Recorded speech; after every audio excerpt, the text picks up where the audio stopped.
Bom, a regra é clara, né? Quem diz o que quer, ouve o que não quer. Kim Kardashian abriu a boca pra falar groselha na televisão, cara, tomou uma invertida na internet de ninguém menos que o diretor da NASA. Só que ela não tá sozinha nessa, ok? Muita gente ainda acha que o homem não pousou na Lua. É uma teoria da conspiração e aparentemente imortal, na verdade. E aí, posou ou não posou? É isso que a gente vai analisar agora. Desde o projeto espacial Apollo da NASA até as provas que foi tudo uma fraude. Kim Kardashian estava certa? Vamos descobrir tudo nesse vídeo.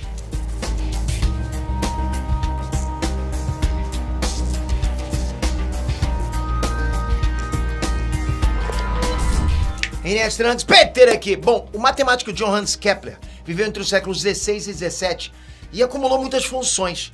Além de matemático, ele também era astrônomo, astrólogo, filósofo e ainda escrevia umas músicas, né, de vez em quando. Multitarefa mesmo, né? E o que isso tem a ver com a Lua? Muita coisa. Kepler era considerado o pai da astronomia moderna e do método científico, mas ele também é considerado o pai da ficção científica, justamente por escrever uma história que tinha viagem para a Lua. O livro Somnium foi lançado em 1634 e descrevia um rapaz da Islândia que acabava parando na Lua através de magia. Então, era um livro de fantasia? Não. Kepler escreveu matematicamente como que esse rapaz conseguia ver os movimentos da rotação da Terra, escreveu a posição das estrelas vistas da Lua, ou seja, tinha dados científicos na história. Era uma história que combinava ficção e ciência. Era a primeira história de ficção científica da história. Quase 4 séculos depois, as pessoas ainda confundem ficção e ciência, fato e boato. E a Lua tá bem no meio dessa polêmica. Vamos entender essa treta de uma vez por todas. Mas antes de a gente começar o vídeo, dá sua opinião. Pra você, o homem posou ou não posou na Lua? Quero ver sua opinião porque vai ser importante. Vamos pro vídeo. Bom, eu não preciso apresentar a Kim Kardashian pra vocês, acho que não, né? Ela é uma celebridade. Durante um bom tempo ela foi uma celebridade da internet. Ela é tão famosa que tem até um reality show só sobre a família dela, né? A The Kardashians. E foi num episódio ali do final de outubro que a Kim Kardashian apareceu tentando convencer a atriz Sarah Paulson de que o pouso do Homem na Lua não era real. As duas estavam nos bastidores das gravações de uma nova série, fazendo maquiagem e tal, né? Dando os toques finais pra entrar em cena, mas já sendo filmadas pro The Kardashians, pro reality. Visualiza.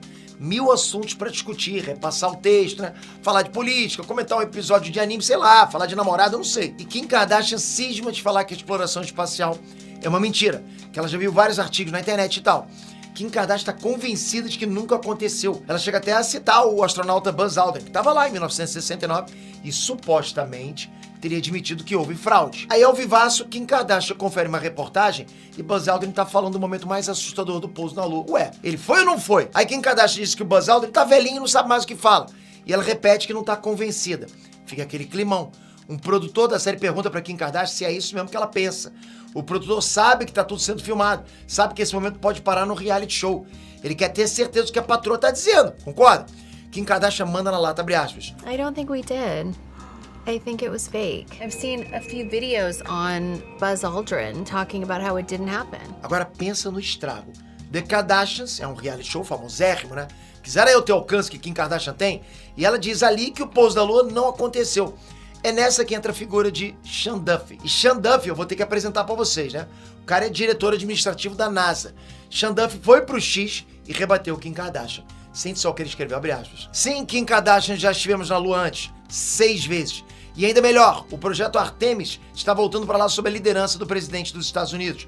Ganhamos a última corrida espacial e ganharemos esta também. Kim Kardashian aceitou ser invertida? Tipo, pegou o banquinho dela e saiu de fininho? Não. Ela rebateu pro diretor da NASA perguntando o seguinte, abre aspas. Espera aí, qual é a fofoca sobre o 3 e Atlas? Mudou de assunto e jogou pra outra teoria da conspiração. Aí sim fica difícil, né? Dá pra dizer que é uma batalha praticamente perdida. Sean Duffy tem 18 mil seguidores no X, Kim Kardashian tem 72 milhões de seguidores. Sean Duffy ainda foi acusado de estar querendo chamar a atenção em cima da Kim Kardashian. É complicado, cara. É frustrante. 6 voos que pousaram na Lua, 12 astronautas que caminharam na Lua e agora isso aí. Cara, então imagina o desespero da NASA em continuar ouvindo esse tipo de comentário década após década. Bom, para entender o nível desse desespero, a gente precisa voltar no tempo. A gente precisa entender o que foi o projeto Apollo, como que ele nasceu e o que ele realizou. Então vem comigo, senta que lá vem história. Senta que a gente vai viajar primeiro, não para a Lua, mas para os Estados Unidos, no finalzinho dos anos 50. Os Estados Unidos estavam vivendo a chamada Guerra Fria com a União Soviética. Os dois lados tinham armas nucleares, os dois lados tinham exércitos poderosos. Um conflito direto entre os dois países, né, poderiam acabar com a raça humana. Nenhum dos lados queria isso, mas tanto os Estados Unidos quanto a União Soviética queriam provar que o seu ponto de vista era melhor do que o outro.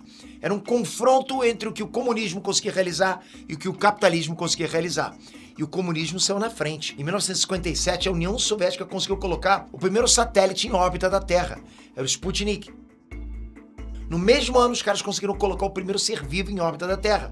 Era a cadelinha Laika. Pro resto do mundo, parecia que a União Soviética tinha mais tecnologia do que os Estados Unidos.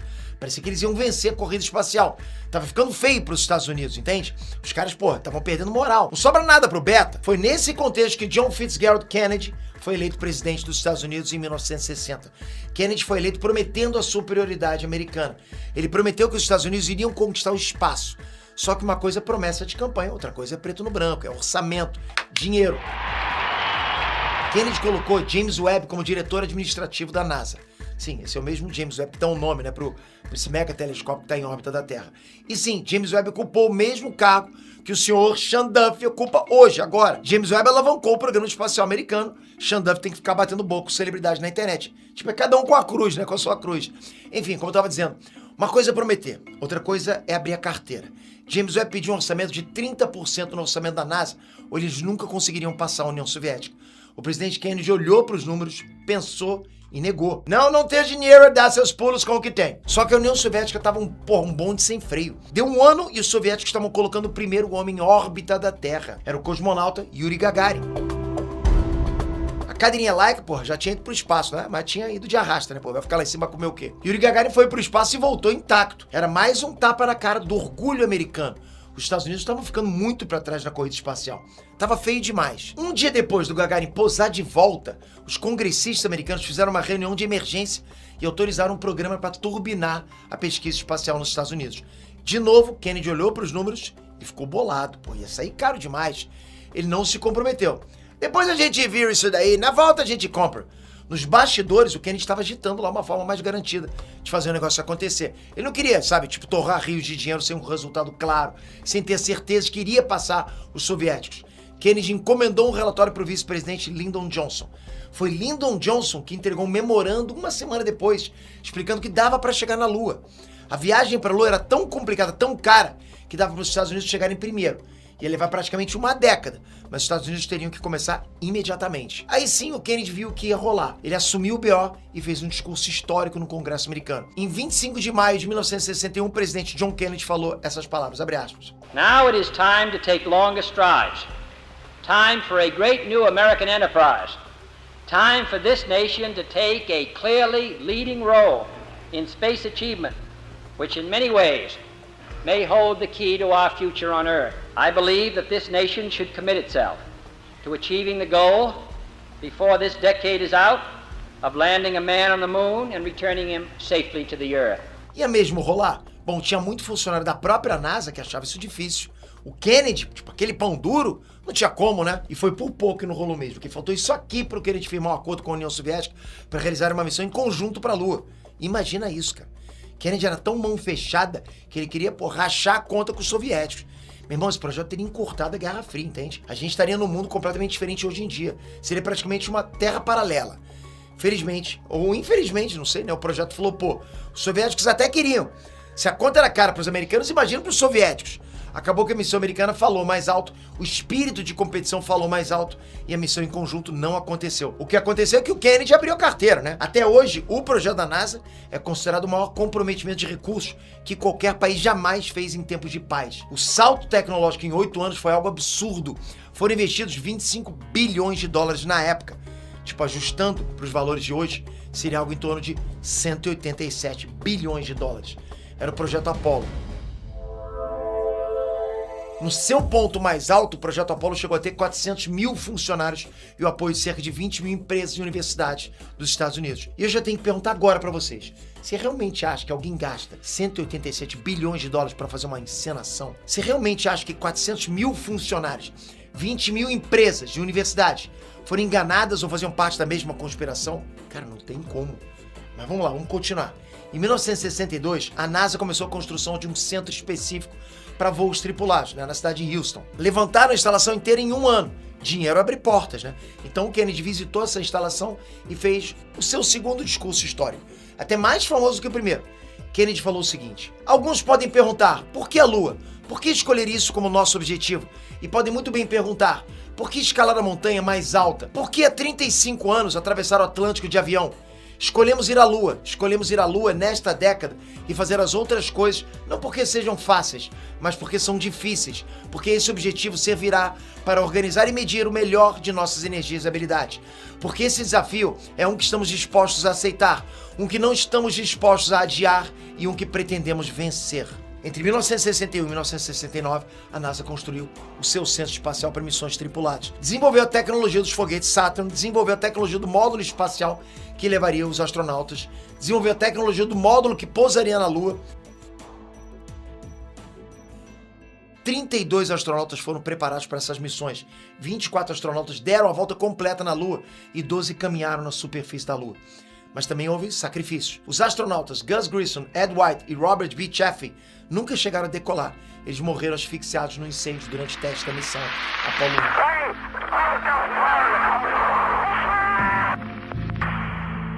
1. O primeiríssimo voo, o primeiríssimo teste, resultou num incêndio na cabine em alta pressão.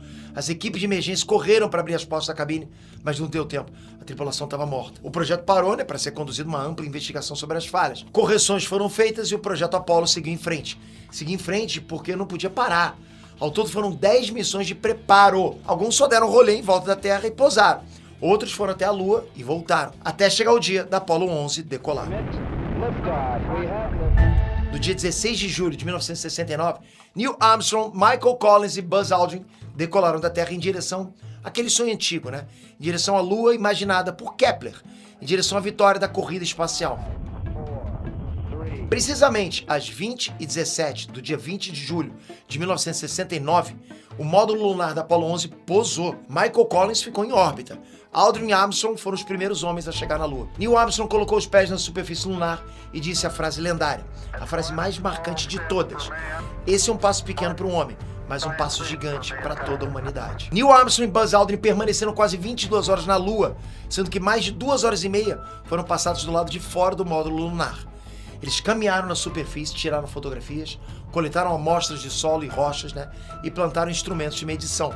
Depois disso, chegou a hora de voltar para casa. Parte do módulo decolou novamente e conectou com a cápsula em órbita. Os astronautas voltaram para a Terra no dia 24 de julho, sãos e salvos. Depois da Apollo 11, houve mais 5 pousos na Lua até 1972. Então, tudo acabou. Por quê? Pelo mesmo motivo que o projeto inteiro quase não nasceu: grana. Era extremamente caro enviar uma missão tripulada para a Lua. Em 1972, o presidente Nixon mandou suspender o projeto Apollo. A NASA estava precisando desenvolver um projeto de ônibus espacial reaproveitável, capaz de colocar e reparar satélites em órbita. Nixon falou que não dava para bancar 2 projetos ao mesmo tempo, era uma coisa ou outra. Então a NASA deu prioridade ao projeto Challenger, o projeto dos ônibus espaciais. Depois disso foi o projeto da Estação Espacial Internacional e a Lua foi ficando para trás, esquecido no churrasco. Fora isso, o interesse público também tinha diminuído. O primeiro pouso na Lua parou o mundo. Os outros foram virando rotina pra galera. E aquilo que o Kennedy visualizou lá atrás já tinha acontecido. Os Estados Unidos provou que poderia colocar a União Soviética pra mamar. Tanto foi que a própria União Soviética nunca conseguiu colocar um homem na Lua, nunca. Na verdade, eles nem tentaram. Jogaram a toalha mesmo, cara. E eu diria que esse pode ser um dos argumentos mais fortes para explicar para qualquer pessoa que os americanos pousaram na Lua pra valer. Não precisa entender de ciência, ok? Basta entender de política. O fato é que os soviéticos seriam os principais interessados em desmascarar os Estados Unidos. Eles queriam muito desmascarar os Estados Unidos, mais do que qualquer um de vocês, mais que qualquer um conspiracionista. Eles nunca fizeram isso, nunca. A União Soviética engoliu o choro. Perdemos. Foi isso. Mas Pedro, e as provas que foi fraude? Calma, tem mais vídeo, né? O vídeo não acabou. É agora que a gente vai derrubar uma por uma as tais provas.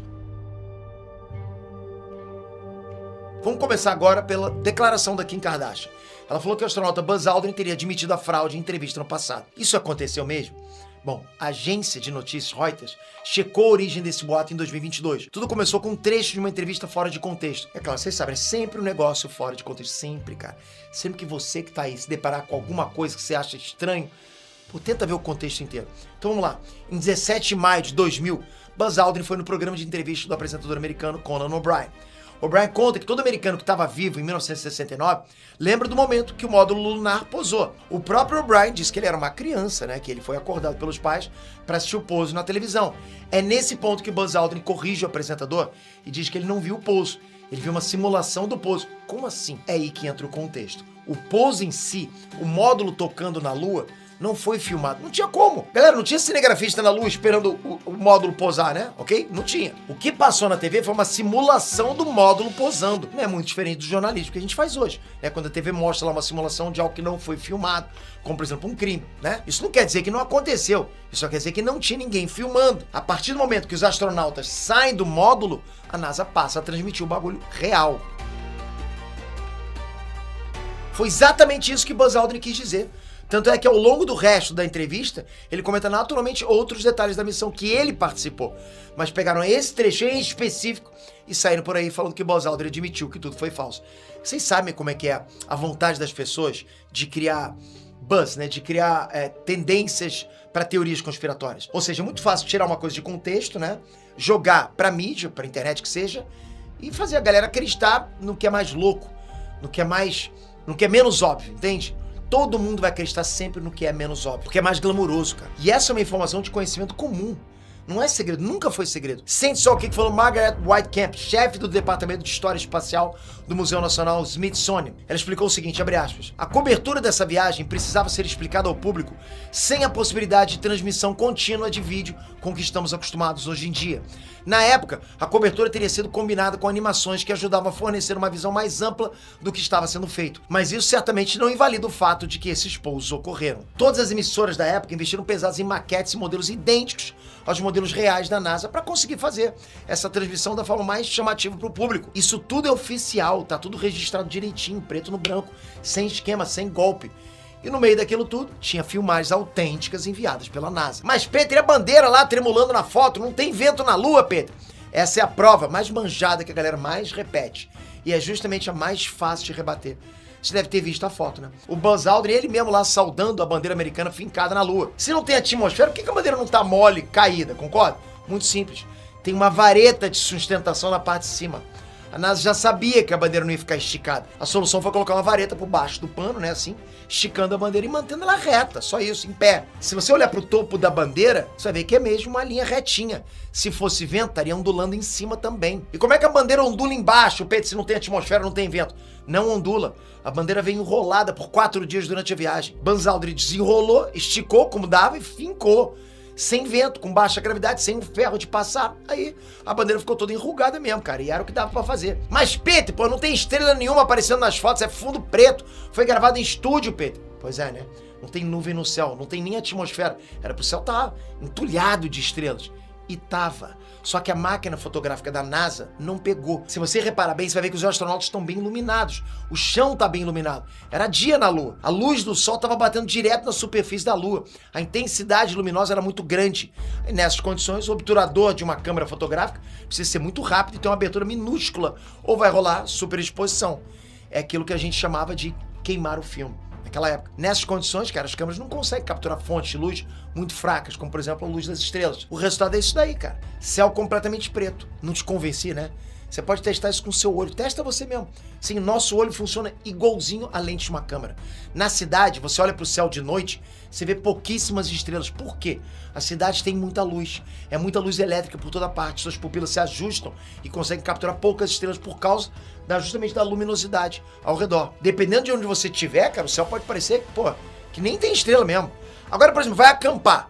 Vai pro meio do mato. Apaga todas as luzes ao seu redor. Olha pro céu, é muita estrela que tua pupila captura agora, muito. Agora você percebe que tem certos locais que você não consegue ver nada de estrela, outros locais que você vê bastante estrela, exatamente por isso, por causa de luminosidade. Mas, Petra, a foto das pegadas da Lua não bate com o solado das botas. Sim, galera, foi longe nessa aí, né? A bota do Neil Armstrong tá em exposição no museu, e o fundo da bota não coincide com as pegadas. A galera da fraude errou no figurino, foi isso? Os caras estavam fazendo a fraude lá, não se ligaram nisso aí? Uma fraude de milhões, bilhões de dólares, e os caras cometeram esse deslize? Não, nada disso. Primeiro, a foto é da pegada do Buzz Aldrin, que tinha um tamanho de pé diferente do pé do Neil Armstrong. O segundo ponto é que os astronautas usavam o que se chama de overshoe, que é uma camada antiderrapante por cima da bota. O padrão do overshoe é diferente, né? Para dar mais aderência, para grudar mais no chão. O overshoe ficou para trás, assim como vários outros equipamentos que foram deixados na Lua, entende? Quando o módulo decolou de volta, ele tinha um peso muito controlado. Tudo que não seria usado de novo foi deixado pra trás. É um detalhe pequeno, mas a galera gosta de repetir como se isso fosse prova de alguma coisa. Mas Peter, tem um cinturão de radiação em volta da Terra, não tem como o ser humano atravessar isso e sobreviver. Aí tu leu o Quarteto Fantástico demais pra começar, né? Se essa teoria for verdade, isso quer dizer que acabou? Não tem como o ser humano sair do planeta? Nunca! Impossível o ser humano sair do planeta? Bom, é aqui que a cabeça de vocês explode. O cinturão de radiação é real. Acertaram quem falou isso, né? A gente tá falando então do cinturão de Van Allen. E não é pra confundir com a banda, né? Não é o cinturão do vocalista do Van Halen, né? Para com isso.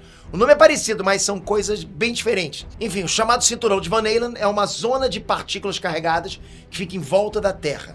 É radiação cósmica de verdade. Só que essa radiação não vai transformar a pessoa em pedra ou deixar a pessoa invisível. Não, cara. Vai matar mesmo, fritinho. Então como é que o ser humano chegou na Lua? A resposta é simples. Varado. A cápsula espacial passou pelo cinturão de Van Allen varada, tampada em altíssima velocidade. Não deu tempo da radiação se fixar e causar dano, é isso. Além disso, a NASA também aprimorou blindagens e outras formas de proteção para garantir a segurança dos astronautas. Até o ângulo do voo foi pensado para o contato com o cinturão de Van Allen ser mínimo. Foram 9 missões passando por ali antes do voo da Apollo 11. A NASA mediu uma dose máxima de radiação de 0,46 rad nos astronautas.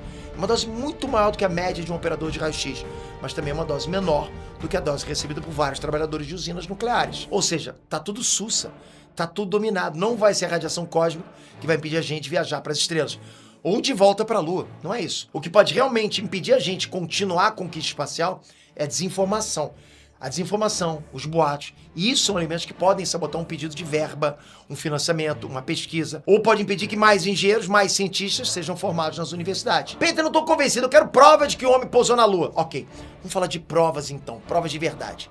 Que tal 8.400 fotos oficiais disponíveis publicamente, para qualquer um ver? Que tal milhares de horas de filmagens oficiais que também estão disponíveis publicamente? Qualquer um pode assistir. Que tal toneladas de dados que foram compartilhados com a comunidade científica do mundo inteiro? Muitos desses dados são provenientes de equipamentos que foram colocados na Lua e continuaram funcionando por décadas, enviando informações para a Terra. Que tal isso? Que tal a gravação e transcrição completa de todos os áudios que foram enviados e recebidos pela central de comando das missões Apollo? Que tal 382 quilos de rochas lunares que foram trazidas de lá?